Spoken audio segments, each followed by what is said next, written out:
Hey everyone, welcome back to the channel Gold Rate Insight. If you're new here, hit that subscribe button and ring the bell so you don't miss out on our deep dives into wealth, finance, and how to protect what's yours in today's wild economic world. Today, we're tackling a topic that's been buzzing in the bullion community, sparking debates at coin shows and lighting up comment sections across YouTube: gold confiscation. Yeah, that phrase alone sounds like something straight out of a history book. But could it still happen today? And with central banks scooping up gold at a record pace while telling you to steer clear, what's really going on? Let's unpack this, explore the history, dig into the modern context, and figure out what it means for you as an investor in 2025. Let's start by traveling back to April 1933. Picture this: America's in the grip of the Great Depression. Banks are failing, people are losing everything, and the government's scrambling to stabilize the economy. Enter President Franklin D. Roosevelt and Executive Order 6102. This wasn't some shadowy conspiracy. It was a public legal move that required Americans to turn over most of their privately held gold to the government. In exchange, they got $20.67 per ounce in paper dollars. Now, that might sound like a fair trade on the surface, but here's the kicker. Just months later, the government revalued gold to $35 an ounce. If you do the math, that's a massive windfall for Washington and a gut punch for anyone who handed over their gold. To the average person, this felt like a legalized heist. Your savings, your safety net, gone at the stroke of a pen, replaced with dollars that were suddenly worth less. But from the government's perspective, this wasn't about stealing your treasure. It was about controlling the money supply. Back then, the US was on the gold standard, meaning every dollar in circulation had to be backed by a specific amount of gold. If the government wanted to print more money to fight deflation, they needed more gold in their vaults. Confiscation was their way of making that happen. Now let's talk about the stakes. If you didn't comply with Executive Order 6102, you were looking at a $10,000 fine, equivalent to about $200,000 today, or up to 10 years in prison. That's not exactly pocket change or a slap on the wrist. Most people complied, either out of fear or because they felt it was their patriotic duty during a national crisis. By the end of it, over 600 tons of gold flowed into federal reserves. That's a staggering amount, enough to fill a small warehouse. Private gold ownership stayed restricted in the US until 1974, when President Gerald Ford finally signed legislation letting Americans hold bullion again. That 40-year ban left a scar. It's why the word confiscation still sends shivers down the spine of gold investors. It's not just a historical event, it's a reminder that governments can and have reached into private wealth when the stakes are high enough. But here's the question: could something like that happen again? To answer that, we need to understand why it happened in the first place and how the world has changed since then. To really get why confiscation made sense in 1933, we have to talk about the gold standard. Back then, gold wasn't just an investment or a shiny collectible, it was money. People carried gold coins or gold-backed certificates in their wallets. Every dollar in circulation was tied to a fixed weight of gold, and the government couldn't just print more money without having the metal to back it up. When the Great Depression hit, the economy was in a deflationary spiral. Prices were crashing, businesses were collapsing, and credit was frozen. Roosevelt needed to expand the money supply to stimulate the economy, but the gold standard was like a straitjacket. By forcing citizens to trade their gold for paper dollars and then revaluing gold at a higher price, the government pulled off a clever trick. They devalued the dollar, which helped fight deflation and gave them room to expand credit without ditching the gold standard entirely. It wasn't about taking your gold because they hated you. It was about manipulating the money supply to stabilize a crashing economy. For the government, it was a macroeconomic tool. For the individual saver, it felt like betrayal. Now here's where it gets interesting. Confiscation didn't happen at the start of the Great Depression. It came at its peak, when those who still held gold had managed to preserve their wealth while others lost everything. The people who complied weren't just giving up coins, they were giving up a lifeline. And while the government paid them in dollars, the quick revaluation to $35 an ounce meant those dollars bought less than the gold they'd surrendered. It's no wonder this moment still fuels distrust in the bullion world. Fast forward to 2025, and the world is a very different place. The US abandoned the gold standard in 1971 when President Nixon ended the dollar's convertibility to gold. Today, money creation is a digital game. Central banks like the Federal Reserve can expand the money supply with a few keystrokes. Think quantitative easing, adjusting interest rates, or tweaking balance sheet policies. They don't need to raid your safe to create more dollars. That alone makes a 1933-style confiscation seem like a relic of the past. Another big shift is who holds gold today. In the 1930s, gold was everywhere. People used it as everyday money. Now, it's a niche asset. Surveys show that only a small percentage of US households own any physical gold, and the numbers are similar in most advanced economies. The vast majority of gold is held by central banks, institutional investors, or specialized portfolios. If the government wanted to control the money supply today, confiscating the relatively small amount of gold in private hands wouldn't move the needle. It's just not worth the political and economic fallout. Plus, governments have other tools now. They don't need to physically seize your gold to control wealth. They can tax it, regulate it, or track it through the digital financial system. Think about it. Capital gains taxes, transaction monitoring, and data sharing agreements between countries give governments plenty of leverage without resorting to something as drastic as confiscation. The modern system is built on surveillance and compliance, not midnight raids. Before we write off confiscation entirely, let's look at other examples from history, because the US isn't the only country with a gold story. Take Australia in 1959. They passed a law giving the government the right to seize gold if it was deemed necessary to protect the currency. That power wasn't used often, but just knowing it existed was enough to make investors nervous. In the UK, during a currency crisis in 1966, the government banned private citizens from holding more than 4 gold or silver coins and stopped private gold imports altogether. Those restrictions lasted until 1979. Then there's the Netherlands, which clamped down on gold ownership and trading during the Great Depression, making it nearly impossible to hold or move bullion legally. And we can't ignore the extreme cases like Nazi Germany, which didn't just confiscate gold, they plundered it from entire countries, stripping central banks and private citizens alike during World War II. What ties all these stories together? Crisis. Whether it's war, economic collapse, or currency devaluation, governments tend to act when their backs are against the wall. In those moments, individual property rights often take a back seat to what's seen as the greater good. For modern investors, this is a sobering reminder. Outright confiscation is rare and politically risky in today's democracies, but it's not impossible if the stakes are high enough. So why does the idea of confiscation keep coming up in 2025? Simple. Fear sells. The bullion industry thrives on it. You've probably seen the ads or heard the pitches, dealers claiming that only rare or numismatic coins are safe from confiscation because they're exempt under certain laws. Spoiler alert, that's often just a marketing tactic. Numismatic coins carry higher premiums, which means bigger profits for dealers. The truth is, any talk of confiscation is usually more about opening wallets than opening vaults. That said, distrust in governments isn't irrational. History proves they've acted against private wealth before, and modern policies like inflation or financial surveillance don't exactly inspire confidence.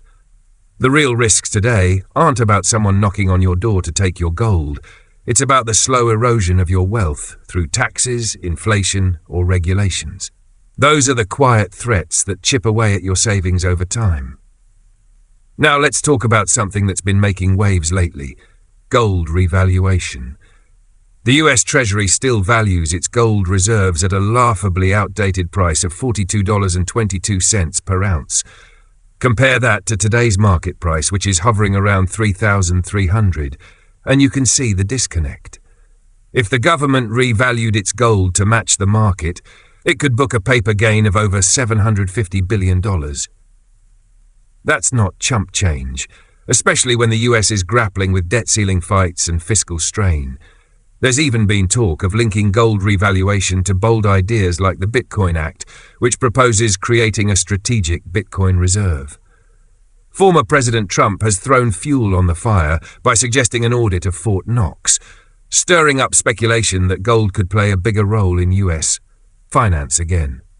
Central banks worldwide are also hoarding gold at record levels, which raises eyebrows.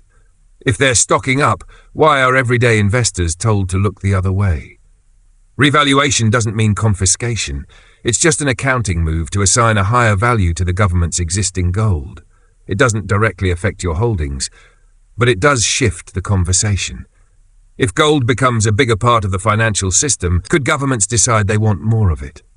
Could we see a modern version of 1933? Honestly, it's unlikely. The global economy isn't tied to gold anymore, and confiscation would tank investor confidence and trigger capital flight. It's a losing move for any government that tries it. So where does this leave you as an investor? First, don't let fear drive your decisions. Panic can lead to rash moves, like pulling your gold out of secure vaults and stashing it under your mattress. That's a recipe for disaster. Think theft, fire, or voided insurance policies. Instead, focus on smart, practical steps to protect your wealth. Start with transparency. If you store your gold in a professional vault, make sure it's one with 24/7 surveillance, biometric access, independent audits, and solid insurance. Don't be afraid to ask for statements, certificates, or even an in-person inspection to verify your holdings. Knowledge is power. Next, diversify your storage. Splitting your gold between domestic and offshore vaults spreads your risk. If one country faces political or economic turmoil, your wealth isn't all in one basket. Offshore options like Zurich or Singapore are especially appealing if you're worried about local instability. And don't skip the paperwork. Keep meticulous records, receipts, contracts, anything that proves ownership. In a dispute, those documents are as valuable as the gold itself. Finally, stay informed. Keep an eye on political flashpoints, debt ceiling debates, fiscal crises, or new legislation. These are the moments when governments might get creative with policies that affect your wealth. But don't fall for fear-mongering from dealers trying to sell you overpriced coins. Buy what fits your goals, whether it's low-premium bullion for weight or numismatic coins for their historical value. We'll look at how other countries have handled gold, what central banks are doing with their massive gold hauls, and, most importantly, how you can protect your wealth in this ever-shifting financial landscape. In Part 1, we talked about the US and Executive Order 6102, but the story of gold and government intervention isn't just an American one. Governments across the world have flexed their muscle over gold when times got tough, and those stories give us valuable clues about what might happen today. Let's take a tour through history and see what we can learn. Start with Australia, in 1959.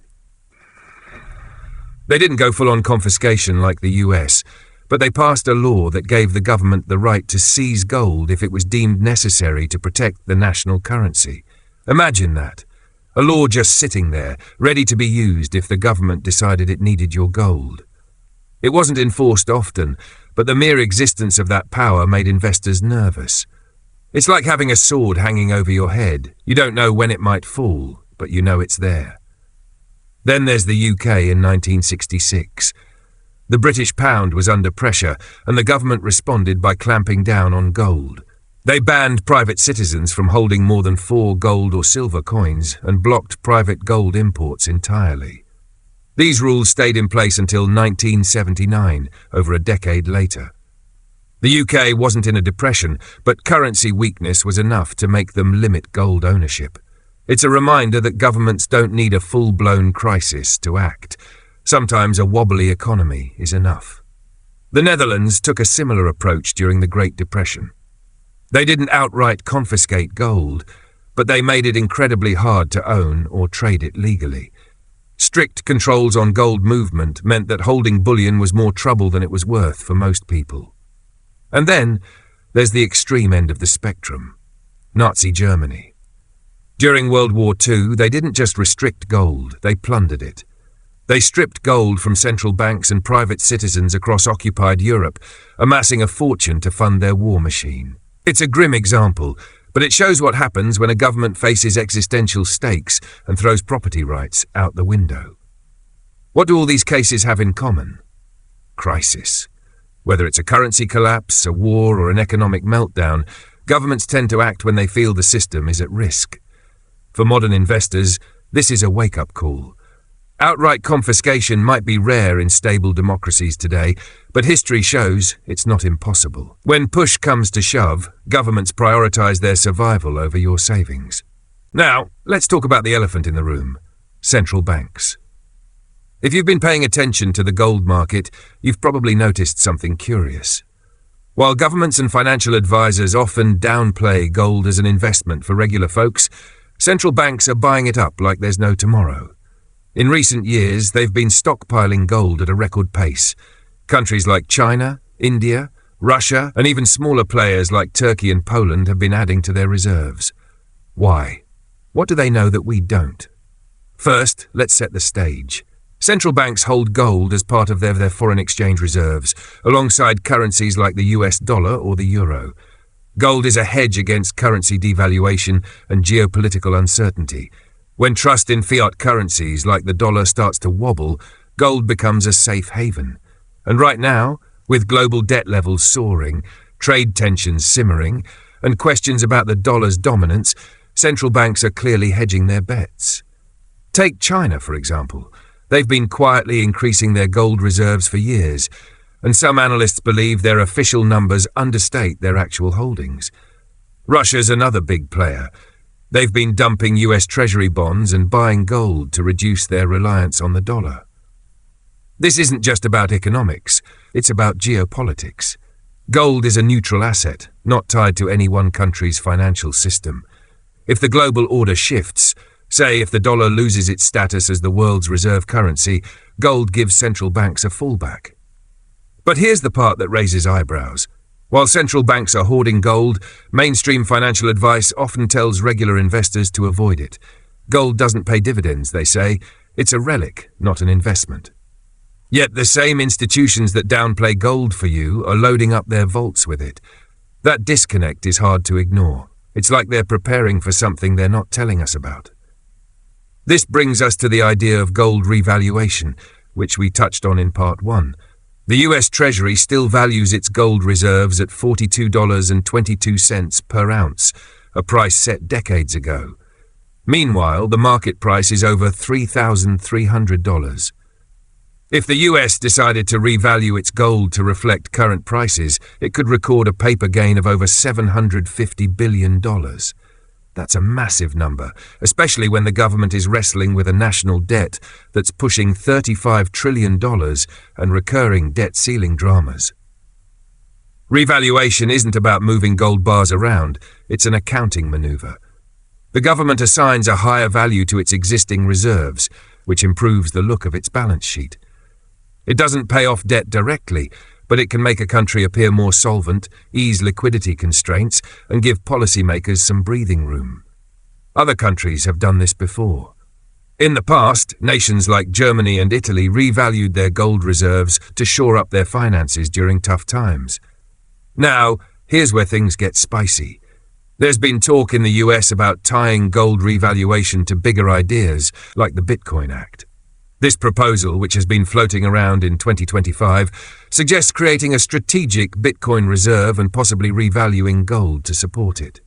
Former President Trump has even mused about auditing Fort Knox, which has fueled speculation that gold could take center stage in US financial policy again.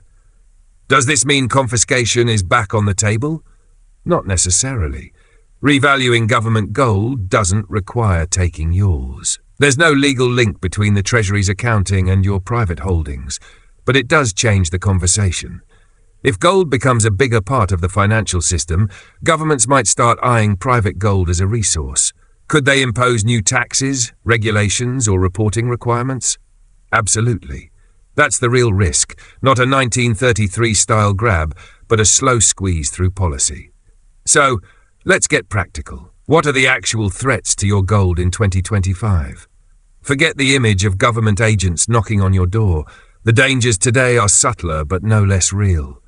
Here's what you need to watch out for. Inflation. Governments and central banks have been printing money to manage debt and stimulate economies. This erodes the purchasing power of your dollars. And while gold holds its value better than cash, inflation can still chip away at your wealth over time. Taxation. Capital gains taxes on gold sales are already a thing, but governments could crank them up or introduce new levies, like wealth taxes or transaction fees. Every time you buy, sell, or move gold, the taxman might want a piece.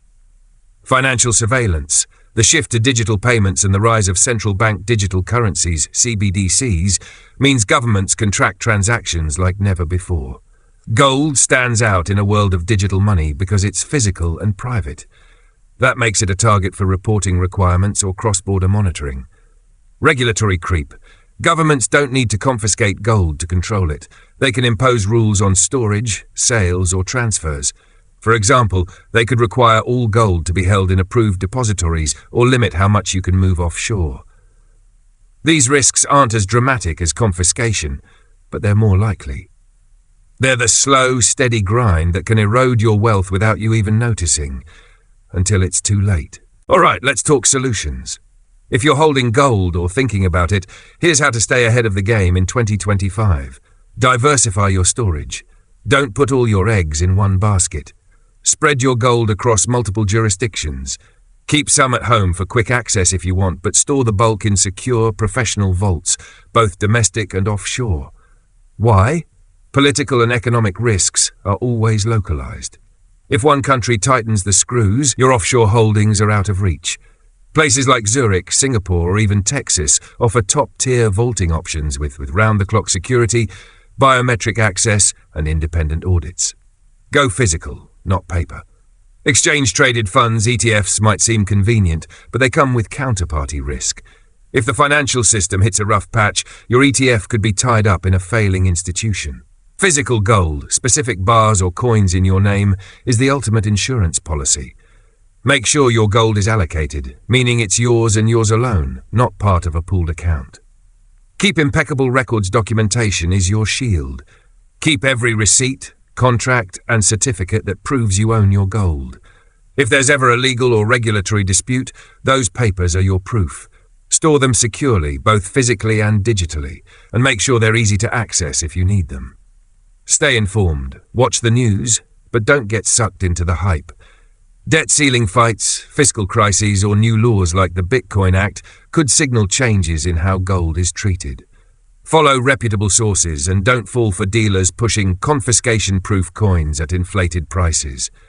Buy what fits your goals, low-premium bullion for weight or numismatic coins for their history, but do it with clear eyes. Work with trusted partners. Choose vault operators and dealers who prioritize transparency and communication. At Goldcore, for example, we manage risks for our clients every day. Our global vaulting network spans places like Zurich, London, and Singapore, and we keep costs consistent no matter where you store. We're plugged into the wholesale market so you can buy and sell at competitive prices without retail markups. And when things get shaky, like in 2019, when we moved clients' gold out of Hong Kong due to political concerns, we act fast, always with your permission. Let's zoom out for a second. The fact that we're even talking about confiscation in 2025 says something profound about trust, or the lack of it, in our financial system. Investors aren't paranoid for worrying about their wealth. History shows that governments will protect their interests first, even if it means sacrificing yours. Inflation, taxation, and surveillance are all forms of control, just less blatant than confiscation. And then there's the hypocrisy. Central banks are buying gold hand over fist, yet they tell you it's not worth your time. If gold's so irrelevant, why are they stockpiling it? If the dollar's so solid, why are they hedging with a barbarous relic? These questions cut to the heart of the gold debate. It's not just about metal, it's about the honesty of money itself. As we move deeper into 2025, the financial world is more digital than ever. Cryptocurrencies, central bank digital currencies, CBDC, and blockchain technology are reshaping how we think about money. But where does gold fit into this picture? It's an ancient asset in a modern world, and that contrast creates both challenges and opportunities for investors like you. First, let's talk about the rise of CBDCs. These are digital versions of fiat currencies issued by central banks, like the digital dollar or euro. They're designed for efficiency, faster transactions, lower costs, and easier tracking. But that tracking part is key. With CBDCs, governments can monitor every transaction in real time. Gold, being physical and off the grid, stands out as a privacy haven. In a world where digital money is king, holding physical gold could become even more appealing as a way to maintain financial privacy. However, this digital shift also brings new risks. Governments might push for regulations that make physical assets like gold harder to hold anonymously. Think about mandatory reporting for large gold purchases or sales, or even linking gold ownership to digital identities. We've already seen moves in this direction with anti-money laundering rules. The challenge is balancing the benefits of gold's tangibility with the convenience of digital finance. On the flip side, technology is making gold more accessible. Tokenized gold, where physical gold is represented by digital tokens on a blockchain, bridges the gap. You get the liquidity and ease of trading crypto with the backing of real bullion. Companies are popping up that let you buy fractional gold digitally, stored in vaults and verifiable on the blockchain. This could democratize gold ownership, but it also introduces counterparty risk. If the platform fails, your claim on the gold might evaporate. So while innovation is exciting, stick to the basics. Physical gold you control. Building on what we discussed in the previous parts, let's get into some advanced tactics to protect your gold holdings. These aren't for beginners, but if you're serious about safeguarding your wealth, they're worth considering. We talked about diversifying storage, but let's take it further. Think in layers: geographical, asset type, and custody method. Geographically, spread across continents: Europe, Asia, North America. For asset types, mix gold with silver or even platinum to hedge against metal-specific risks. Custody-wise, combine self-storage, professional vaults, and perhaps even trusts or LLCs that hold your gold. This layered approach makes it harder for any single event, be it political, economic, or natural, to wipe out your portfolio. Consider holding gold through legal entities like trusts or companies. In the US, for example, an irrevocable trust can shield assets from certain taxes or legal claims. Offshore trusts in places like the Cook Islands or Nevis offer even more protection against domestic lawsuits or government actions. But be careful, this isn't about evasion, it's about legal protection. Consult a tax attorney or financial advisor to set this up properly, as rules vary by jurisdiction. Don't overlook insurance. Professional vaults offer it, but verify the coverage. Does it include theft, fire, flood, and even government seizure? Some policies exclude acts of government, so read the fine print. Regular audits are crucial too. Insist on independent third-party audits of your vaulted gold to confirm it's there and allocated to you. Some services even allow live video audits or in-person visits. For sophisticated investors, use gold futures or options to hedge. If you're worried about price drops due to revaluation or market shifts, options can protect your downside. But remember, derivatives are paper-based and carry counterparty risk. They're a tool to complement physical gold, not replace it. In a crisis, you might need quick cash. Plan for that by having a portion of your gold in small liquid forms like coins or small bars. These are easier to sell or barter than large ingots. Also, build relationships with reputable dealers now, so you're not scrambling during turmoil. Throughout this series, we've touched on myths, but let's debunk a few more. One big one. Gold is confiscation-proof if it's rare coins. Numismatic coins might have exemptions in some laws, but don't count on it. Governments can change rules overnight. Buy them for their collectible value, not as a loophole. Another myth. Gold doesn't perform in good times. Sure, it shines in crises, but over long periods gold has outpaced inflation. It's not about short-term gains, it's about preservation. Now the realities. The bullion world thrives on fear, but real threats are policy-driven. Inflation as a stealth tax, financial repression keeping rates low to erode debt, and surveillance turning privacy into a luxury. Gold counters these by being outside the system. At Gold Core, we see these challenges daily. Our clients rely on us for secure storage across global jurisdictions, all at the same cost, whether it's Zurich or Texas. We connect directly to wholesale markets for competitive pricing and quick trades. Our risk team monitors everything, from geopolitical shifts to regulatory changes. Remember 1933? When Hong Kong tensions rose, we proactively moved clients' gold to safer spots with their approval. That's the kind of service that builds confidence. If you're thinking about storage, consider allocated versus unallocated. Allocated means specific bars are yours. Unallocated is a pooled claim. Always go allocated for true ownership. Let's wrap with steps you can take today. Assess your portfolio. Calculate what percentage is in gold. Aim for 5 to 20%, depending on your risk tolerance. Educate yourself. Read books like The New Case for Gold by Jim Rickards, or follow credible sources like the World Gold Council. Build a network. Connect with like-minded investors through forums or local groups, but vet advice carefully. Review annually. Reassess your strategy yearly or after major events. Start small. If you're new, buy a few coins and learn the ropes before going big. Gold's story, from 1933 confiscation to 2025 revaluation rumors, is about trust. In a world of fiat money and digital promises, gold is tangible truth. Governments may covet it, but they can't print it. That's why central banks hoard it while discouraging you. Hypocrisy? Maybe. Opportunity? Definitely. Don't fear confiscation. Prepare for erosion. Hold physical gold, diversify, document, and stay vigilant. It's insurance against dishonest money. If this series sparked questions, drop them in the comments. For our free exit plan on wealth protection, click the link below. Thanks for watching. Subscribe, like, and share. Until next time, protect what's yours.